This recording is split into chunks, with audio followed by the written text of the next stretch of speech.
Assalamualaikum warahmatullahi wabarakatuh. Perkenalkan, nama saya Ayu Diandra Zakia dengan NIM K002304 kelompok B10. Pada kesempatan kali ini, saya akan membahas mengenai traktus digestivus. Oke, yang pertama saya akan membahas mengenai dinding abdomen. Nah, di sini saya akan membahas mengenai dinding anterolateral, dinding posterior, dan juga sistem otot abdomen. Oke, kita akan mulai dari dinding anterolateral. Nah, dinding anterolateral ini tuh ada beberapa lapisan teman-teman. Jadi yang pertama mulai dari kulit, kemudian yang kedua adalah fascia superficialis. Nah, fascia superficialis ini sebenarnya itu akan dibagi menjadi dua. Jadi ada superior umbilicus dan inferior umbilicus. Kalau semisal superior umbilicus, dia itu tuh hanya jaringan sukutan. Sedangkan untuk yang inferior umbilicus, dia itu kan terdapat pada jaringan terdalam dari sukutan dan dia itu akan diperkuat oleh serat elastis dan kolagen. Nah, jadi terdiri dari dua. Jadi ada fascia Kemper, yang ini fascia Kemper dan fascia Scarpa. Nah, untuk fascia Kemper yang ini ya teman-teman, dan untuk fascia Scarpa yang ini bisa kita lihat. Nah, untuk fascia Kemper sendiri, dia itu tuh ketebalannya bervariasi dan dia itu merupakan situs utama dari penyimpanan lemak. Jadi di sini tuh dia banyak gitu lemaknya. Sedangkan untuk di fascia Scarpa, dia itu kan lapisan membranosa tipis dengan berisi sedikit atau bahkan tanpa lemak. Jadi dia itu nggak ada lemaknya atau sedikit lemak. Nah, kemudian yang ketiga adalah fascia profunda. Jadi fascia profunda ini tuh dia merupakan lapisan tipis jaringan ikat yang dia itu menutupi muskulus dan tepat berada di dalam fascia scarpa. Ini ya bisa kita lihat untuk fascia profundanya. Nah, kemudian yang keempat adalah musculi et aponeurosis. Nah, musculi et aponeurosis ini ada 5 muskulus. Cuman dia akan dibagi jadi dua kategori. Jadi dia ada yang flat muscle, tapi dia juga ada yang vertical muscle. Untuk yang flat muscle, dia ada musculus obliquus uh, externus yang ini. Kemudian juga ada musculus obliquus yang internus. Kemudian dia juga ada musculus transversus abdominis. Nah, untuk yang vertikal dia ada musculus rectus abdominis dan ada musculus pyramidalis abdominis. Nah, kemudian yang kelima adalah fascia transversalis. Ini ya, fascia transversalis. Jadi fascia transversalis ini tuh kan setiap flat muscle itu kan akan tertutup oleh suatu lapisan fascia profunda di fascias anterior dan posteriornya. Nah, secara umum lapisan ini tuh tidak tampak jelas kecuali di lapisan di sebelah dalam musculus transversus abdominis yang berkembang lebih baik. Nah, fascia transversalis ini akan menyatu dengan fascia yang menutupi otot-otot pada regio di atas tulang pelvis dan kavitas pelvis yang disebut fascia parietal pelvis. Fascia transversalis juga menjadi dasar pada seperempat inferior pada vagina musculi recti abdominis. Nah, kemudian yang keenam ada fascia extraperitonealis yang yaitu yang memisahkan antara fascia transversalis dengan peritoneum. Kan dia di tengah-tengah kan di antara fascia transversalis sama peritoneum ini. Nah, dia itu juga terdiri dari sejumlah lemak gitu. Nah, pada aplikasi klinis, terminologi untuk mendeskripsikan fascia extraperitonealis ini tuh telah diubah. Jadi ada fascia sisi anterior tubuh yang disebut dengan preperitoneal dan fascia sisi posterior tubuh yang disebut dengan retroperitoneal. Nah, kemudian yang terakhir adalah peritoneum parietal. Nah, peritoneum parietal ini tuh dibagi jadi dua, teman-teman. Jadi ada yang peritoneum parietal itu sendiri dan peritoneum visceral. Nah, untuk peritoneum parietal dia itu tuh akan melapisi bagian dalam dinding abdomen dan dia akan menjadi bagian dari dinding abdomen. Sedangkan untuk peritoneum visceral, dia itu tuh merupakan lapisan peritoneum yang melapisi langsung permukaan organ viscera abdominis, baik sebagian permukaan organ yang biasa disebut sebagai retroperitoneal maupun seluruh permukaan organ atau yang disebut dengan intraperitoneal. Oke, sekarang kita akan membahas mengenai dinding posterior. Nah, sebenarnya dinding posterior ini dia hampir sama dengan dinding yang anterolateral tadi. Bedanya dia itu nggak ada fascia profunda dan nggak ada fascia transversalis. Nah, yang pertama sama ada kulit. Yang kedua ada fascia superficialis dorsi. Kemudian yang ketiga ada musculus. Nah, untuk musculusnya ini beda ya teman-teman. Jadi yang di lapisan pertama dia ada musculus latissimus dorsi. Kemudian di lapisan kedua dia ada obliquus externus abdominis, kemudian yang ada juga musculus erector spinae, ada musculus longissimus dorsi, dan musculus serratus posterior inferior. Kemudian untuk lapisan ketiga ada musculus multifidus, ada musculus interspinal, musculus obliquus abdominis. Nah, untuk lapisan keempat dia ada musculus quadratus lumborum, ada musculus iliopsoas, ada musculus transversus abdominis. Dan untuk yang keempat dia ada fascia extraperitonealis, dan yang kelima ada peritoneum parietal. Jadi sama kayak yang tadi. Nah, oke, sekarang kita akan lanjut ke sistem otot di abdomen. Nah, seperti yang udah aku jelasin sebelumnya ya, jadi otot kan dibagi jadi dua, ada yang flat muscle sama ada yang vertical muscle. Nah, dari luar ke dalam itu, flat muscle itu yang pertama ada musculus obliquus externus abdominis. Yang ini. Jadi dia bentuknya kayak V gitu kan. Nah, jadi lapisan otot paling luar, dia itu berjalan ke arah inferomedial. Jadi bentuknya kayak V. Sedangkan aponeurosisnya yang lebar menutupi anterior dinding abdomen sampai garis tengah tubuh. Nah, aponeurosisnya ini akan saling terjalin dan menebal dan membentuk linea alba. Muskulus ini tuh berorigo pada permukaan luar koste 5-12. Nah, kemudian yang kedua ada musculus obliquus internus abdominis yang ini yang bentuknya kayak A. Jadi merupakan lapisan kedua dari 3 flat muscle. Dia ternyata lebih tipis dibanding musculus obliquus externus abdominis. Serta dia tuh berjalannya ke arah superomedial atau yang kayak tadi yang udah aku jelasin. Dan bagian tengah dari aponeurosis ini, otot ini tuh dia menyatu dengan linea alba. Nah, aponeurosis dari otot ini dia akan membentuk falx inguinalis. Nah, kemudian yang ketiga ada transversus abdominis. Jadi, transversus abdominis itu dia merupakan lapisan otot yang paling profunda dari flat muscle. Nah, dia dinamakan transversus. Kenapa? Karena serabut ototnya itu dia berjalan secara transversal, sama seperti namanya gitu. Karena dia berjalan transversal, makanya namanya transversus. Nah, serabut muskulusnya dia berakhir di anterior sebagai aponeurosis yang bercampur membentuk linea alba di garis tengah tubuh. Serta dia membentuk vas inguinalis. Nah, di antara musculus obliquus internus abdominis dan musculus transversus abdominis, dia itu terdapat neurovascular plan yang intinya saraf dan arteri yang masuk dinding perut anterolateral. Nah, kemudian untuk vertical muscle itu dibagi jadi dua. Yang pertama adalah rectus abdominis yang ini. Nah, dia itu berjalan vertikal pada dinding abdomen anterior, jumlahnya sepasang dan dipisahkan oleh linea alba. Dibagi menjadi segmen yang jelas oleh 3 intersectiones tendinase. Yang pertama, dia terletak setinggi prosipoideus. Yang kedua, dia terletak setinggi umbilicus. Dan yang ketiga, dia terletak di antara keduanya. Kemudian, ada musculus pyramidalis abdominis. Di sini nggak ada gambarnya sih. Nah, dia itu bentuknya sebenarnya kayak triangular gitu, dan dia tuh sangat kecil. Dan dia tuh pada setiap orang tuh nggak selalu ada. Fun fact-nya, sekitar 20% orang itu dia nggak punya otot pyramidalis abdominis ini. Nah, dia letaknya itu di depan musculus rectus abdominis, dan otot ini tuh berada di anterior rectus abdominis. Nah, dia itu juga memiliki dasar di medial linea alba serta bersama musculus rectus abdominis berada di vagina musculi recti abdominis. Nah, kemudian untuk peran dari kelima otot ini tuh sebenarnya apa aja sih? Jadi yang pertama dia itu untuk mempertahankan fisiologis. Yang kedua, untuk membantu mempertahankan posisi viskera saat posisi berdiri melawan gravitasi. Yang ketiga, untuk menjaga viskera abdomen tetap berada dalam cavitas abdominalis. Dan yang keempat, untuk melindungi viskera dari trauma.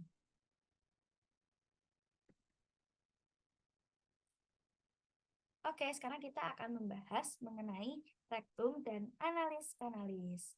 Nah, di sini aku akan membahas beberapa. Yang pertama mulai dari rektum proprium, kemudian ke analis kanalis, dan lanjut ke neurovaskularisasi dari rektum maupun analis kanalis.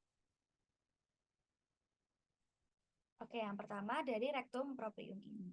Nah, rektum proprium ini tuh ada sisi luar dan sisi dalam. Nah, jadi untuk sisi luarnya itu dia terdiri dari flexura sacralis dan flexura perinalis atau flexura anorectalis. Ini ya, flexura sacralis, flexura perinalis. Nah, ini untuk yang lebih jelasnya lagi kelihatan di sini ya. Nah, dia itu kolom berbentuk S apabila dilihat dari lateral. Nah, flexura anorektal dia membantu menjaga konsistensi tinja melalui tonus otot puberectalis, dan ketika defekasi flexura menjadi tegak dan tinja bergerak ke anal kanal. Kemudian yang bagian sisi dalam dia ada plica transversalis. Nah, dia itu tuh merupakan lipatan transversal yang di bagian bawahnya itu membentuk dilatasi ampula rekti. Fungsinya adalah untuk relaksasi atau menerima dan menahan akumulasi massa tinja sampai dikeluarkan saat buang air besar. Kemudian ada zona transisi dari rektum ke kanalis analis yang ditandai oleh linea anorectalis atau anorectalis junction. Jadinya yaitu perubahan dari plica transversalis rekti menjadi plica longitudinal anal.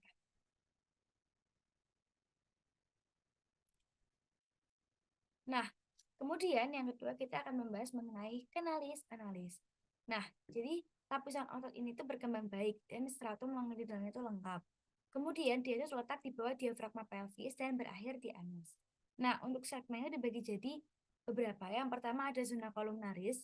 Jadi zona columnaris itu tuh dia merupakan lipatan longitudinal columna rectalis yang dibentuk dari corpus cavimosum. Kemudian yang kedua ada pecten analis. Jadi epitelium squamous kompleks non kornifikasi yang menimbulkan zona alba dari superior pada zona ini disebut linea pectina. Pada bagian ini terdapat vulvula anal. Kemudian ada zona kutanea, ya kulit eksternal dibatasi secara tidak konsisten oleh linea anokutanea. Kemudian zona hemorrhoidalis, jadi dia itu memungkinkan terjadinya benjolan hemorrhoid. Kemudian internal hemorrhoid terjadi di area linea pectinate, sedangkan eksternal hemorrhoid terjadi di bawah linea pectinate. Kemudian pada permukaan dia itu dijumpai ada beberapa. Yang pertama mulai dari columna rectalis analis. Nah, dia itu merupakan 5 sampai 10 lipatan tunika mukosa longitudinal karena adanya anastomosa arteri dan vena yang bercabang-cabang dari pars intramuscularis arteri rectalis superior. Kemudian ada juga vulvulae analis. Jadi dia itu merupakan pelipatan muka yang menghubungkan tiap dua kolumna pada bagian kaudal. Dan ada juga sinus rectalis yang mana dia itu merupakan cekungan di antara vulvulae dan analis. Kemudian ada otot sphincter. Nah, otot sphincter itu ada 4 ya. Mulai dari musculus sphincter ani internus, kemudian ada musculus corrugator ani, ada juga musculus sphincter ani externus yang ini.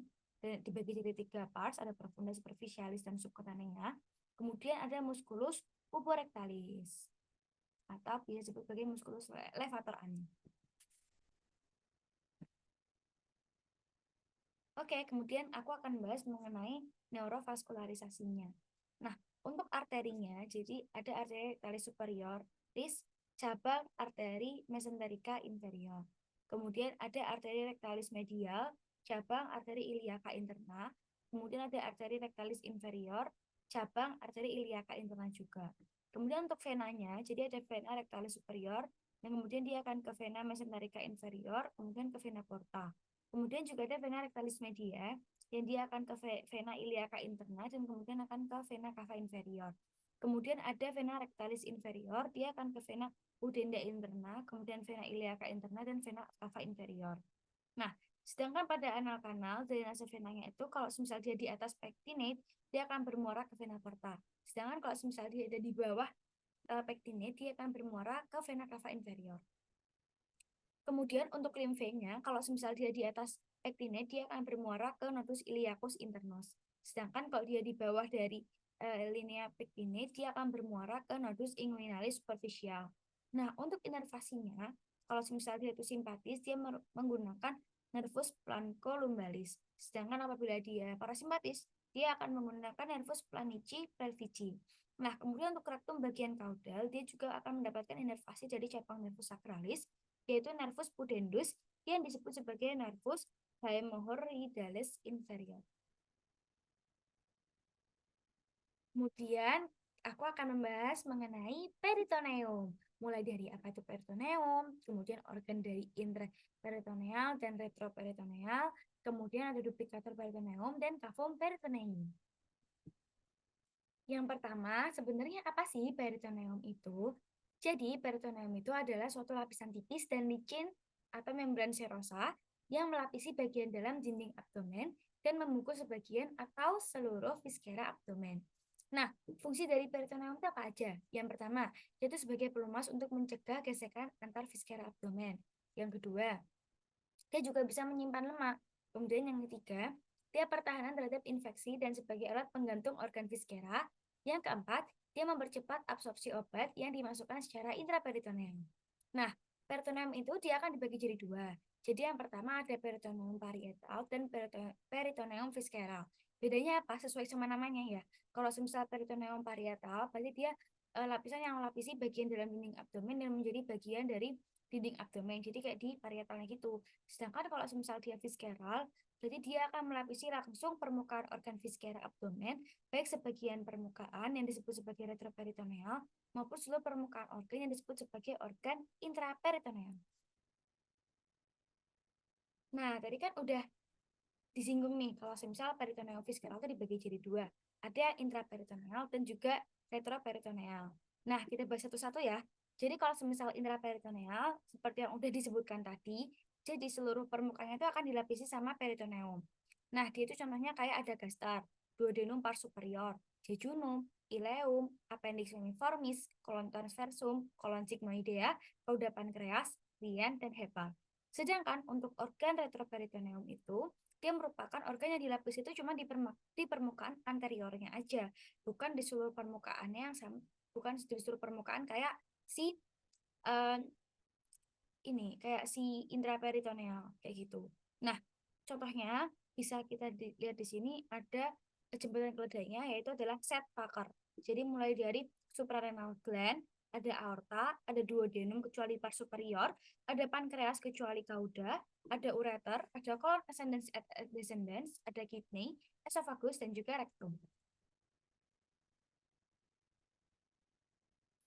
Nah, kemudian di sini aku akan membahas mengenai duplikator peritoneum. Nah, yang pertama mulai dari mesenterium. Jadi bisa dibilang kalau mesenterium itu kayak ini, alat penggantung gitu. Dia itu akan melekatkan viskera intraperitoneal ke dinding abdomen posterior. Dia akan berisikan pembuluh darah, saraf, limfe untuk organ yang digantunginya. Nah, yang pertama ada mesenterium. Mesenterium itu kayak lipatan ganda peritoneum yang luas, bentuknya tuh kayak kipas, dan dia itu akan menghubungkan jejunum dan ileum dengan dinding posterior abdomen. Kemudian untuk mesokolon transversum, berarti seperti namanya ya, berarti dia akan menghubungkan kolon transversum dengan dinding posterior abdomen. Kalau mesokolon sigmoideum, lagi-lagi kayak namanya, berarti dia itu akan melekatkan sigmoideum pada dinding abdomen.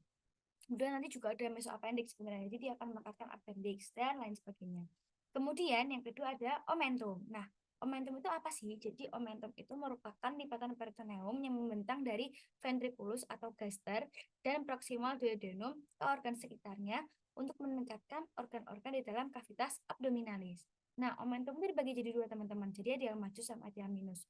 Kalau yang majus dia itu akan melekat pada curvatura mayor gaster dan duodenum pars superior. Sedangkan kalau yang minus, dia itu akan melekat pada curvatura minor gaster dan duodenum pars superior.